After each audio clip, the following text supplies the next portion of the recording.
क्या आप वॉकिंग में पेन फील करते हो या फिर इंजरी के बाद स्ट्रेंथ वापस चाहिए? अगर हाँ, तो इस वीडियो के एंड तक आप सीख जाओगे कि फिजियोथेरेपी आपकी daily mobility and quality of life को कैसे बूस्ट करती है।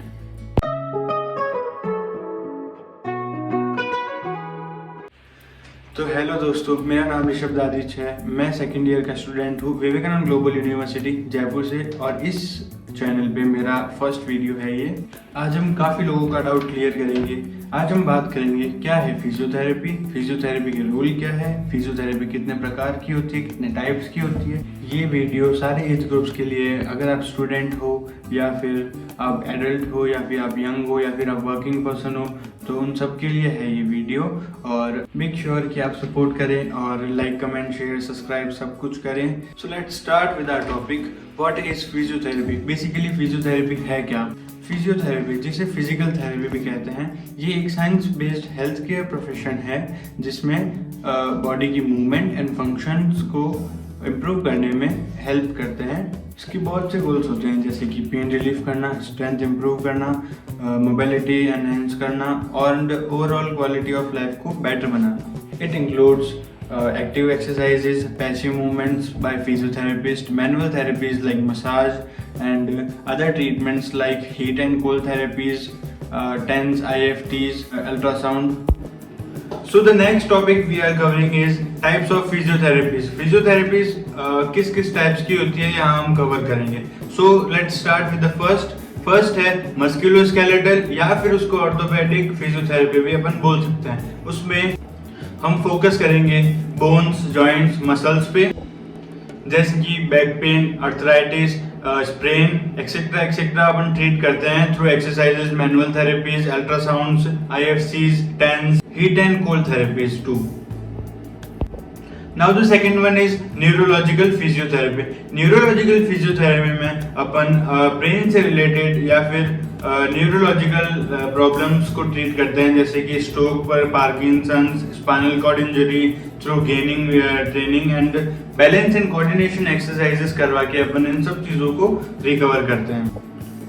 Now the third one is cardiorespiratory physiotherapy, in which we will study about heart and lung conditions like COPDs, MIs, etc., in which we will recover these diseases or disorders from breathing exercises, lifestyle advices, and proper aerobic trainings, etc. अब अपन बात करते हैं next type of physiotherapy की, जिसमें paediatric physiotherapy आती है, जो कि बच्चों के लिए काम आती है। जैसे कि उसमें बच्चों में डेवलपमेंटल डिलेज होते हैं, सेरेब्रल पैल्सी हो जाती है, या फिर डिलेड माइलस्टोन हो जाता है, या फिर फ्लैट फुट हो जाता है। इन सब चीज़ों के लिए अपन play based therapies, coordination drills, motor skill trainings, ये सब का यूज करके रिकवर करने की कोशिश करते हैं। Now the fifth one is geriatric physiotherapy. उसमें अपन गेरियाट्रिक वर्ड को यूज करेंगे ओल्डर एडल्ट्स के लिए, जैसे कि उनमें अर्थराइटिस, ऑस्टियोपोरोसिस या बैलेंस इश्यूज के लिए स्ट्रेंथ प्रोवाइड करवाना या फ्लेक्सिबिलिटी, फॉल प्रिवेंशन एक्सरसाइजेस करवा के उनको रिकवर करते हैं। Now the last one is aquatic therapy, जिसमें अपन वाटर बेस्ड थेरेपीज का यूज करके अर्थराइटिस या पोस्ट सर्जरी रिकवरी में पेन रिलीफ या मोबिलिटी इंप्रूव करने के लिए यूज करते हैं उसको। Now the next topic is role of physiotherapy in our daily life. Physiotherapy से डेली लाइफ टास्क जैसे कि walking, stair climbing, bending, getting up from bed easier हो, या फिर स्पेशली पोस्ट इंजरी या फिर सर्जरीज रिकवरी के लिए हेल्पफुल है।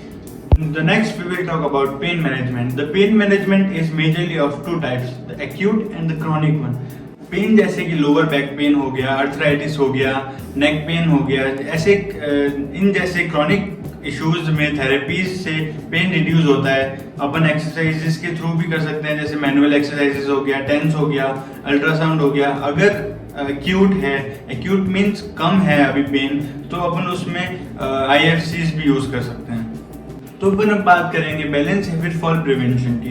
स्पेशली वो बूढ़े या फिर न्यूरोलॉजिकल जो भी पेशेंट्स होते हैं जो दिमाग से थोड़े से वीक होते हैं, उनके लिए बैलेंस ट्रेनिंग से फॉल का रिस्क कम होता है या फिर कोऑर्डिनेशन इंप्रूव करने में हेल्प करते हैं। Now let's talk about injury rehabilitation. Injury rehabilitation में अपन स्पोर्ट्स इंजरी या फिर सर्जरी के बाद फिजियोथेरेपी से स्ट्रेंथ रिस्टोर करने में या फिर स्टिफनेस, मसल स्टिफनेस कम करने में और फंक्शन वापस लाने में मेन क्रिटिकल रोल प्ले करती है injury rehabilitation. Now let's talk about injury prevention and performance enhancement. Routine screening या फिर करेक्टिव एक्सरसाइज से पोस्चर और फ्लेक्सिबिलिटी इंप्रूव होती है और फ्यूचर इंजरीज प्रिवेंट होती है, जैसे कि स्पेशली एथलीट्स के लिए है और डेस्क वर्कर्स के लिए जो कि अपने डेली लाइफ रूटीन में डेस्क पे ज़्यादा बैठते हैं या फिर लैपटॉप ज़्यादा यूज़ करते हैं, उन लोगों के लिए ये मेजरली है। तो आज हमने सीखा फिजियोथेरेपी क्या होती है, इसके टाइप्स क्या है, एवरीडे लाइफ में कैसे इम्पैक्ट करती है, मूवमेंट बेटर बनाने में या फिर पेन रिड्यूस करने में, इंजरी प्रिवेंट करने में और ओवरऑल वेलनेस बनाने में। तो अभी के लिए बाय बाय, नेक्स्ट वीडियो में मिलते हैं। अगर आपको वीडियो अच्छी लगी हो लाइक शेयर ज़रूर करो, चैनल को सब्सक्राइब करो या फिर नीचे कमेंट में बताओ आपको कौन सा पेन या फिर मोबाइलिटी कंसर्न है। मैं उस टॉपिक को भी वीडियो में कवर करने की कोशिश करूंगा। Thanks for watching, bye bye.